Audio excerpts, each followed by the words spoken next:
Happy Native American Heritage Month. In honor of the month, I'm going to talk about 10 of my favorite Native American fairies.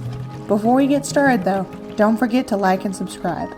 A little disclaimer, I don't want to talk over Native voices, I just want to celebrate Native mythology. Also, I apologize in advance if I mispronounce terms or if I call a tribe by a name that the tribe doesn't call themselves.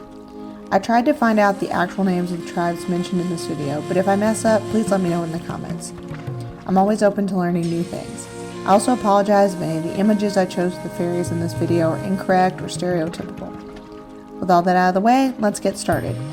First up is the Nakomo of the Wampanoag and Narragansett mythology. Nakomo are kindly little people who dwell in forests. They are honored with feasts named after them. They have similarities to fairies all over the world. Number 2 is the Pukwudgie. They come from Algonquin mythology, specifically Wampanoag. The name means little wild man of the woods that vanishes. Unlike the Nakomo, Pukwudgies can be malevolent. They can shapeshift, turn invisible, play tricks on people, steal children, and are sometimes the enemies of the giant and culture hero Mashop. They are basically the dark version of Nakomo, like the brownies and bogarts of Europe.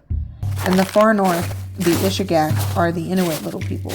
One striking feature of the Ishigak is that they leave no tracks in the snow, either because they are too light or because they float or fly. I wonder why so many cultures have stories of little people. Dive into the water with me to learn about the aquatic fairy, the water baby, from the Pacific Northwest coast and other western Native American tribes. Like most water spirits, water babies are dangerous. They often appear as beautiful human infants, although in some tribes they have fishtails or look more fish or reptile-like but can make cries resembling human babies. Sometimes the cry of a water baby is an omen of death. Picking one up can also be deadly because the would-be rescuer would be dragged under the water and drowned. In Massacre Rocks, Idaho, water babies are actually ghosts of babies who were drowned during a famine. Traveling southeast, we have the tie snake. Many tribes have stories of the tie snake, which can range from a giant snake to something more fae-like. They often live underwater and drown humans. In one Creek story, the king of the tie snakes dwells underwater. He brings the son of a chief to his underwater kingdom, sets him a series of impossible tasks, and, when he succeeds them, promises to aid him if he asks. Number 6 is the Buffalo People. They appear in the myths of many tribes. One of my favorites is a Caddo story about a buffalo woman. In the tale, a young hunter married a mysterious woman. She took him to meet her family and revealed that she and her family were buffalo. The hunter and the buffalo woman had a son. He wasn't allowed to play with the other children because if he rolled over twice, he would turn into a buffalo calf. However, one day, he slipped away and played with the other children. He turned into a buffalo calf, and he and his mother had to leave. When the hunter learned what happened, he left too, presumably to reunite with his wife and son.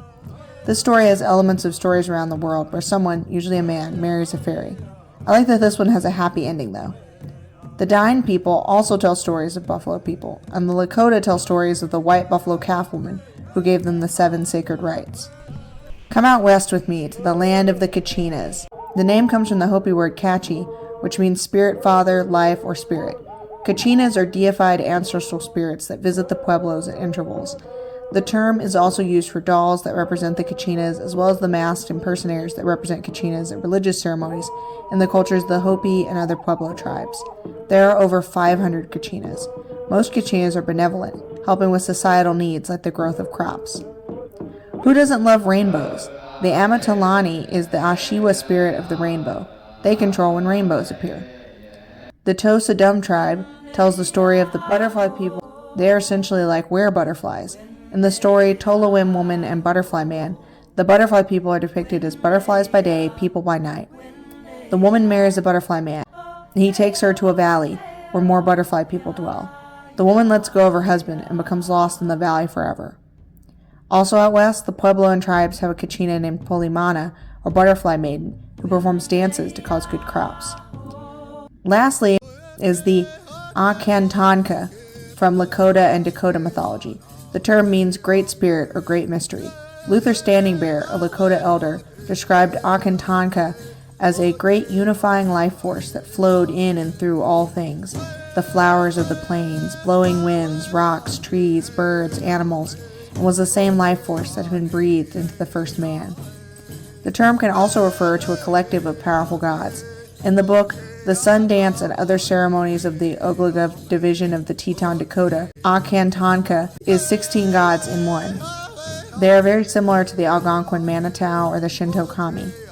Again, happy Native American Heritage Month. See you next month, and don't forget to watch out for the Valley of the Butterfly People.